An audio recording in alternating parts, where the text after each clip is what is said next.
figure, well, how deep is the water out here? You know, all kinds of things go through your head. There's a guy not very far from me, about 600-700 feet from the front of my house. He's got his fishing shack out there. I don't know, I wouldn't put one out there. Mind you, there's not much danger where he is because there's only about 4 feet of water, so if he goes through, he'll only get his little family jewels wet, and that's about it.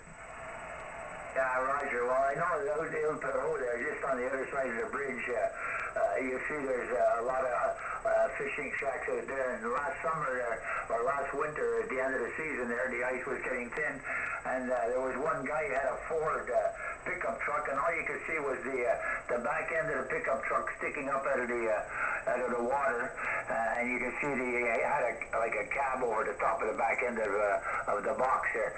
But he was dipped down into the water, and his shack, you could see maybe 1/3 of his shack which went into the water also. So, you know, these people, they don't learn. Christ, people die every year because of their stupidity, and they still do it. But what can you do? You know, you pay the price. Okay, very good. Fred, let's go to Bob, VE2CLC.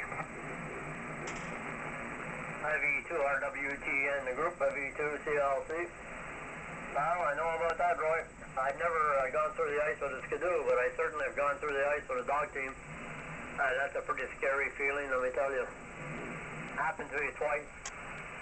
Good thing I had good, the first time especially, it's a good thing I had a good team because, boy, probably wouldn't be here. But anyway, they responded quickly to my yells and screams, and I think that I probably scared them more than anything.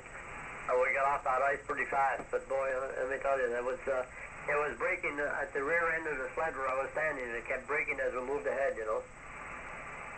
Anyway, it's not a good feeling, and I don't know, you said you heard the ice cracking there and cracking.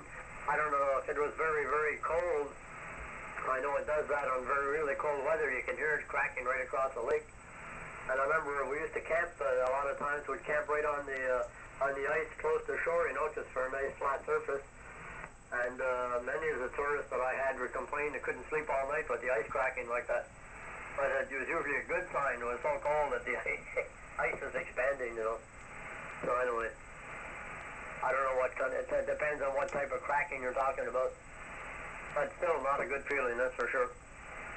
And running out of gas in the middle of nowhere, that must be really a bad feeling. Never had that happen. Anyway, so far the rig seems to be holding up, touch wood, and we'll see what happens. And I'll, like I said, or you mentioned, Fred, if you want to, after the net there, we'll have a chat. But Otto did a repair job, a major repair job in this rig about 2 or 3 years ago. And I remember I had to buy an old FT102 for parts to change a transformer. My transformer was shot. So who knows? Anyway, we'll talk about that later. Back to you, Roy. V2RWT and the group, V2CLC.